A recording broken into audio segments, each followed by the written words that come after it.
pulling up, Uber black Cadillac, high heel boots and a sexy body full of tats. Baby's bad. Halo semuanya, balik lagi di vlog gua. Hari ini gua lagi ada di Festival Citylink untuk ngelihat pamerannya Honda. Di sini ada satu mobil yang dipamerkan sama Honda. Ini adalah Honda BR-V yang tipe E, yang non sensing, jadi tanpa Honda sensing ya mobilnya. Harganya sekarang mobil ini ya cukup lumayan ya, jadi di atas 300 juta, tapi nggak tembus sampai 350 juta. Jadi masih under 350 juta ya untuk tipe E. Sekarang kita akan bahas mobil ini. Langsung aja kita mulai dari eksteriornya terlebih dahulu. Kita kalau misalkan ngelihat mobil ini dari depan, sebenarnya mobil ini tuh ya hampir mirip-mirip ya sama yang versi sensing atau versi yang prestige, masih mirip-mirip karena di sini headlamp dia sudah menggunakan full LED, lampu sein juga ada di sini. Sayang memang lampu seinnya dia masih menggunakan bohlam biasa ya. Terus di bawah dia ada fog lamp. Fog lampnya pun dia sudah menggunakan LED untuk mobil ini. Keren. Jadi pencahayaannya udah bagus ya. Di sini ada grill. Grillnya menurut gue ini simple banget. Karena apa? Chrome-nya aja satu di sini. Cuman ada chrome panjang, tidak terlalu tebal juga, dan ini si chrome-nya sampai ke sini, sampai ke atas headlamp-nya ya. Bagus sih, tapi simple. Di tengahnya ada logo Honda dan di sini ada grill-nya juga. Tapi dia warnanya hitam doff ya, bukan hitam glossy kalau untuk tipe ini. Bumper ya seperti itu, menurut gua oke-oke aja, dan di bawah tuh warnanya dia ada silver sama hitam doff-nya juga. Samping sini juga ada hitam doff. Oke, untuk bagian depan sih sebenarnya nggak terlalu beda jauh ya sama versi-versi prestige atau ini, cuman sedikit-sedikit aja perbedaannya. Sekarang kita lihat bagian sampingnya. Yuk. Oke, untuk desain bagian samping mobil ini selayaknya mobil LSUV, bukan SUV yang sesungguhnya sih sebenarnya, tapi low ya. Karena di sini dia ada over fender yang cukup tebal, tapi nggak tebal banget. Ini sampai ke bagian belakang bannya. Oke, keren ya. Terus ada satu yang memang jadi ciri khas mobil ini. Itu adalah garis tegas dari mulai belakang sampai ke depan. Ada satu garis. Ini tegas banget ya, kelihatan banget. Terus kalau misalkan kita lihat dari ukuran velg, mobil ini sudah menggunakan ukuran velg 16 inci untuk ringnya, dan profil ban dia sudah menggunakan 215/60. Ini merek bannya dari Dunlop NA-Safe, dan ada disc brake-nya juga sudah pasti ya. Masa iya nggak pakai disc brake, harganya kan mahal. Lagian juga pada umumnya depan rata-rata pakai disc brake ya, jangan ngaco. Terus untuk di bagian spionnya sewarna body untuk bagian atas, dan bawahnya berwarna hitam doff. Di sini juga dia sudah dilengkapi dengan lampu sein juga. Terus untuk door handle mobil ini sewarna body, gue senang banget ya, jadi nggak berwarna chrome. Terus di sini juga ada akses smart key-nya. Ini kuncinya seperti ini. Untuk kunci mobil ini seperti ini, simple banget. Simple, di situ cuman ada gembok tertutup, gembok terbuka, dan satu lagi di sini ada hold. Ada tombol hold di sini. Ini untuk menyalakan mesin pada saat kita di luar mobil. Jadi kita nyalain mobil bisa dari luar, tinggal tekan aja si hold-nya ini ya. Simple bukan? Terus di bagian belakang sini door handle sama aja. Jadi warnanya sama, sewarna sama body. Di bagian belakang mobil ini menggunakan ukuran ban yang sama yang depan, tapi sayang sekali mobil ini tidak dikasih disc brake untuk di bagian belakang. Sayang banget sebenarnya. Terus tidak ketinggalan mobil ini karena dia ala-ala LSUV. Jadi di sini dia dikasih roof tail-nya juga. Sekarang kita ke belakang. Untuk di bagian belakang mobil ini ya BR-V sih mirip-mirip aja ya sama versi-versi yang lain ya.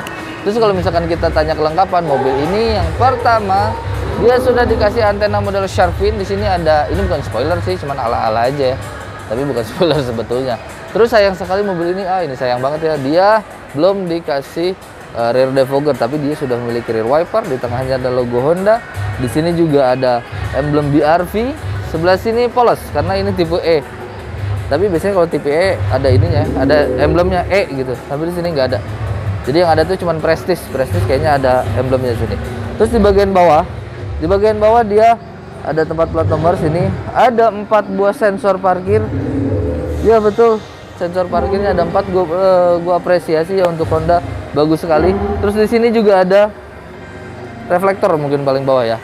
Stop lamp. Kita lihat stop lamp untuk mobil ini. Stop lamp mobil ini dia sudah menggunakan LED yang menurut gue cantik banget kalau dia nyala. Terus tapi sayang sekali di sini seperti lampu sein, lampu mundur dia masih menggunakan bohlam biasa. Itu aja sih sebenarnya ya. Sekarang kita buka bagasinya. Ya, karena ini mobil 7 seater, ya alhasil bagasinya ya seperti ini ya, tidak terlalu besar. Tidak terlalu besar. Dan di sini ini ada ini lagi, ini tuh asparator ya sebenarnya. Jadi bisa diangkat seperti ini, bisa dipindahin kalau nggak salah ya. Nah, bisa dikeatasin seperti ini, bisa dikebawahin juga. Kalau dikeatasin, dia otomatis seakan-akan seperti rata rantai dengan si jok baris ketiganya. Kalau dilipat, nah seakan-akan rata lantai, tapi sebenarnya dia berpisah ya. Itu berpisah. Oke, bagasinya cukup untuk koper ukuran kecil, mungkin cukup ya. Kalau ukuran medium ke besar mungkin nggak bisa ya, nggak bisa masuk ke, harus dilipat si kursi baris ketiganya. Oke. Untuk eksteriornya sudah, sekarang kita lihat bagian interiornya.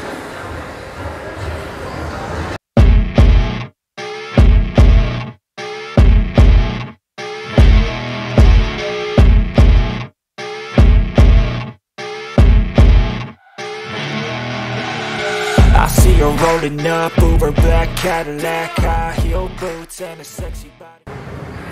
Hai. Oke, ini gue sudah berada di bagian interior Honda BR-V tipe E. Kita bahas mulai dari posisi berkendara mungkin ya. Ini setirnya ngomong-ngomong tinggi banget ya. Tinggi banget tuh, sampai jauh tuh kaki gue. Ya, posisi berkendara karena dia memiliki adjuster si kursinya, jadi menurut gue cukup enak ya. Jadi tapi gue memang senang ya dengan posisi berkendara mobil Honda, cukup ergonomis. Ada adjuster meskipun mobil ini dia masih manual ya si pengaturannya, tapi nggak apa-apa lah, yang penting dikasih daripada tidak sama sekali. Untuk setir pengaturannya dia tilt, tapi aduh sayangnya dia tidak dilengkapi dengan teleskopik. Ya seperti ini posisi berkendaranya, cukup ergonomis. Memang bukan yang paling ergonomis, tapi menurut gue sudah cukup. Terus kita mulai dari door trim mungkin ya. Door trim sini dia hard plastik, semuanya masih hard plastik ya. Tapi di sini gue senangnya plastiknya tuh solid, bagus ya, plastiknya tuh nggak murahan gitu, jadi bagus. Ada silvernya juga di sini, armrestnya seperti ini. Terus door handle dia warna silver. Auto cuman sisi driver untuk power window, sisanya ada window lock, ada power door lock, electric retract, dan electric mirror. Oke, seperti itu. Oke, dashboard dari mobil ini semuanya masih menggunakan hard plastik ya, nggak ada soft touch sama sekali. Tapi ya gue bilang sekali lagi, plastik dari Honda itu kualitasnya cukup bagus ya, jadi solid gitu, nggak gampang geter gitu kalau misalkan kita di jalan rusak ya, nggak ada gemuruh kayak Brio gua. Terus dan desainnya pun yang gue senang dari Honda tuh desainnya nggak ngebosenin sih, yang pentingnya yang pasti itu, jadi desainnya tuh enak dilihat gitu. Meskipun ini pasarnya udah beberapa tahun, nanti ke depan mungkin masih bisa enak dilihat ya, karena bagus banget gitu si desain dashboardnya ya. Terus sebelah sini ada kisi AC, ada start stop engine button, ada traction control, di bawah dia ada tuas pembuka tangki bensin dan kap mesin ya bagian bawah. Untuk setir ya sayang sekali dia masih kulit, jadi belum dikasih maksudnya ini masih karet, jadi belum dilapisi kulit, maksudnya seperti itu ya. Jadi ya kurang enak sih, kalau pakai kulit mungkin jadi lebih bagus ya. Terus di sini juga desainnya gue suka-suka aja, ada silvernya seperti ini, terus ada audio string switch gitu. Jadi lumayan ini untuk MID kayaknya deh, untuk MID di speedometer ya. Terus sebelah sini sekarang ada sampai bingung. Sebelah sini ada dua buah kisi AC, lampu hazardnya tuh enak ya. Nah, enak banget. Enak. Terus di sini ada head unit, coba kita nyalain. Kita coba nyalain head unitnya. Come on.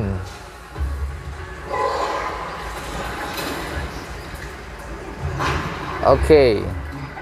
Kita lihat head unit dari mobil ini. Ya, head unit di sini cukup lengkap. Di sini ada telepon, smartphone connection, ada Apple CarPlay, ada Android Auto, radio, USB, BT Music, dan pengaturan. Ya, yang paling penting adalah Apple CarPlay dan Android Auto. Head unitnya sudah support ya, bagus. Terus di sini juga AC, ada AC. Ini jalan dia. Ada AC. AC-nya dia sudah digital. Tapi meskipun digital dia masih dikasih tombol fisik ya. Jadi enak, kita tinggal pencet aja. Di sini ada tekan-tekanan, tekan-tekanan. Ya, ada untuk ini speed, ini suhu. Dan di sini ada mode itu arah semburan, maksimal cool AC dan tombol on off. Dan desainnya juga menurut gua ya cukup bagus ya. Terus paling bawah ada power outlet 12 volt. Terus di sini ada 2 buah cup holder, transmisi. Iya, ini dia transmisinya, bukan transmisi tuas, transmisi atau bagian transmisi. Sini bagus ya, cuman agak rendah ya, kayak Brio gitu. Kurang tinggi sih sebenarnya, agak tinggi sedikit mungkin enak ya. Ya, itu tapi itu selera sih. Tapi di sini juga dia nggak ada Tiptronic ya, nggak ada Tiptronicnya juga. Kita masukin lagi. Sini ada penyimpanan terbuka. Part brake mobil ini masih mechanical, jadi belum ada elektriknya. Terus di sini ada armrest, konsol box yang kecil, dan ini bahannya dia fabric.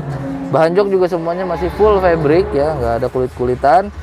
Laci penyimpanan gede, tapi belum soft opening. Terus speedometer di sini dia masih menggunakan analog, jadi belum digital, cuman ada MID aja di bagian di bagian tengah gitu, kecil ya seperti itu. Ya, di sini ada RPM, ada speed, terus ada apa lagi? Baterai, check engine ya gitu-gitulah pokoknya, gear position. Terus kalau kita tekan ini, nggak bisa sini, salah. Kalau kita tekan di sini ada clock vehicle atau setting. Terus ada average. Ya, baik lagi. Full low, bensinnya katanya low. Bensinnya udah habis. Sedikit lagi. Ya, custom display, apalagi sih, door and ini sensor pintu ya. Udah sih, nggak terlalu banyak sih informasinya, tapi cukup lah, lumayan. Terus bagian atas dia kosong, nggak ada apa-apa. Sun visornya kosong. Di sini ada vanity mirror tapi nggak ada lampu bacanya, nggak ada. Tengah sini ada lampu baca masih kuning, spion dynamic view, dan nggak ada Honda Sensing ya. Di sini tidak dipasang Honda Sensing. Ya, kurang lebih seperti itu untuk di bagian depan. Sekarang kita lihat di bagian baris kedua. Yuk.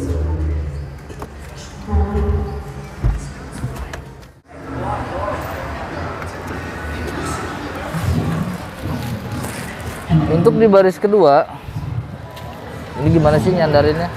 Memang bisa dibilang, wah rebah banget ini. Enak banget. Ini bisa rebah banget ya. Gua kira bakal kaku ya, tapi ternyata enggak. Ada armrestnya nggak sih? Harusnya sih ada ya. Tapi sayang sekali dia nggak ada armrest, tapi headrestnya dia punya 3. Ini gue senang kalau rebah begini. Enak ya. Enak ternyata duduk di tengah dia. Bisa rebah dan nggak terlalu kaku ya, kayak apa namanya?